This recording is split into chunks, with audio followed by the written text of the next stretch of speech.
Servus und hallo, liebe Freundinnen, Freunde, Band hier. Kommen wir zu einem neuen Update beim Thema Tolumnia Orchideen.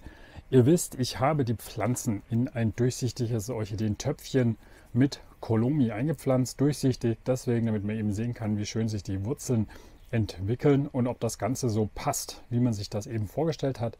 Ihr seht, die Pflanzen wachsen gut, machen einen guten Eindruck. Ihr seht auch, hier ist eine am Blühen, auf die kommen wir auch gleich näher zu sprechen. Wenn man die jetzt wegstellt, dann kann man hier im Untersetzer eine etwas dunklere Fläche sehen. Dadurch stellt man eben fest, dass hier gerade noch so ein bisschen Restfeuchtigkeit vorhanden ist.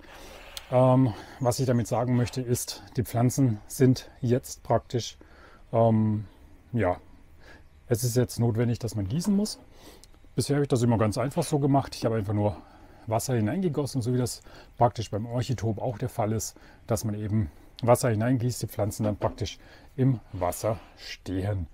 Ja, und die erste von den ganzen Pflanzen, die wir hier sehen, ist am Blühen. Gleichzeitig seht ihr hier hinten die Kamera, die Gießkanne. Wisst ihr jetzt, warum sie hier stand, weil ich die Pflanzen gießen wollte.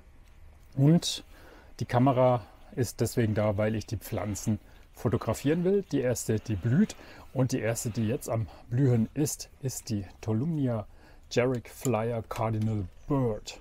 Das Foto mit dem Handy habe ich euch schon hochgeladen und ich muss doch, oder ihr müsst oder könnt doch zugeben, das hier ist doch eine richtig tolle, schöne Blüte.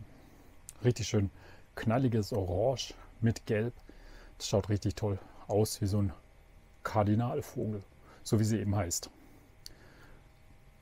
Und es sind zwei Blüten und man sieht auch, dass die Pflanze sich ganz gut entwickelt. Gleichzeitig wird man eines feststellen, sie hatte nämlich schon mal geblüht. Das heißt, diese Blüte, die jetzt hier entstanden ist, ist hier während der Kultur in Colomi im durchsichtigen Orchideentöpfchen passiert. Wir sehen auch, hier ist ein bisschen Restfeuchtigkeit im Topf drin. Da könnte man oder man hätte auch einfach noch ein paar Tage warten können. Die sind ja ein bisschen fäulnisempfindlich. Allerdings, ihr seht die Sprosse, die sind direkt oberhalb an der Kante des Substrates, bedeutet, die sind an und für sich ein bisschen geschützt. Und eigentlich, wenn man es genau nimmt, nicht nur ein bisschen geschützt, sondern die sind eben weg von der Feuchtigkeit, und das ist das A und O bei Tolumnia Orchideen. Und Pflanzen sind ja insgesamt ein bisschen deutlich kleiner als jetzt hier die Phalaenopsis, wie wir sie kennen. Die Pflanzen mögen es nicht, wenn sie dauernass stehen. Das ist wirklich gravierend. Da würden sie sofort innerhalb weniger Tage absterben. Die würden sofort mit Fäulnis Probleme bekommen. Und ihr seht, die sind richtig knackig, die sind richtig buschig. Das funktioniert wahnsinnig gut und das zeige ich euch jetzt auch hier an diesem Pflänzchen. Ist natürlich doof, wenn man jetzt gegossen hat, aber schaut mal. Hier kommt ein ganz frischer Neutrieb raus und die Pflanze selbst ist richtig schön knackig grün, und das ist eigentlich mit der beste Beweis dafür, dass es so funktioniert, wie ich es euch zeige. Und die nächste Pflanze, die am Blühen sein wird, ist hier diese Tolumnia. Ein bisschen aufpassen, dass man die Sprosse nicht voll tropft. Wobei in der Natur ist das ja so, dass wenn die Pflanze von oben beregnet wird, so wie wir das machen würden, wenn wir jetzt mit dem Gartenschlauch drüber gehen würden, dann ist die Pflanze komplett nass.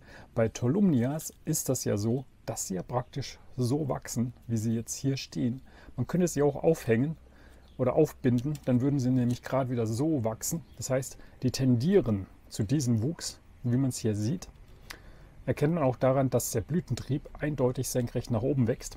Und in der Natur ist der Unterschied zur Fensterbank, dass immer Luftbewegung ist, dass da einfach immer die Bedingungen komplett anders sind als jetzt bei uns am Fenster. Die Pflanzen würden schneller abtrocknen als jetzt bei uns auf der Fensterbank. Und das ist der ganze Unterschied, weshalb es bei uns nicht funktioniert, wenn wir jetzt einfach mit der Gießkanne hergehen würden und die Pflanzen von oben abgießen und so auf der Fensterbank stehen lassen würden. Das würde nicht funktionieren, würde auch nicht gut ausgehen. Und deshalb, man kann es machen, wenn man die Bedingungen hat, wenn man einen Ventilator dastehen hat, aber das haben eben die meisten nicht und deswegen haben die auch mit solchen Pflanzen extreme Probleme. Aber ihr seht, diese Pflanze hat ja auch schon einen Blütentrieb ausgebildet und das ist die nächste, die Tolumnia JK Fine Point. Und wie die blühen wird, werden wir im nächsten Update sehen.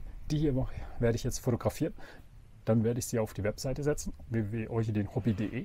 Und wenn ihr weitere Tipps, Tricks und wissen wollt, wie man Orchideen in Kolomi oder nicht Kolomi oder welche Orchideen es gibt und wie man die pflegt und was man machen kann, wenn man sie retten muss, schreibt gerne eure Fragen in die Kommentare. Ansonsten Daumen hoch, Kanal abonnieren, damit ihr kein weiteres Video mehr verpasst. Es wird richtig viele Videos geben. Das habe ich euch ja versprochen und ihr seht es ja, es gibt regelmäßig neue Videos. Also empfehlt mich weiter. Bis dahin und tschüss.